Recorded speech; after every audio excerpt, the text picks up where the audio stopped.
你有冇發現，無論香港日頭幾咁熱，幾咁狂風，但一到咗夜晚，陣風就好似突然消失咗咁，成個城市都瞬間變得好寧靜。呢個生活日常嘅物理現象，背後究竟隱藏住啲乜嘢秘密呢？其實原因好簡單，但又好巧妙。日間陽光猛烈，地面受熱不均，暖空氣膨脹上升，形成強烈嘅對流。呢種對流作用會令到近地面嘅空氣不斷流動同交換，產生我哋感受到嘅風。地面同高空嘅溫差越大，風勢就越強勁。但係到咗夜晚，太陽落山，地面散熱好快，溫度會低過高空，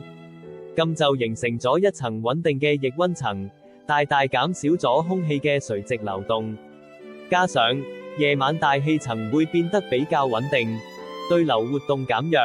而且地面嘅建築物同地形產生嘅摩擦力對氣流嘅影響亦相對變細，所以晚風自然就變得溫柔甚至平靜。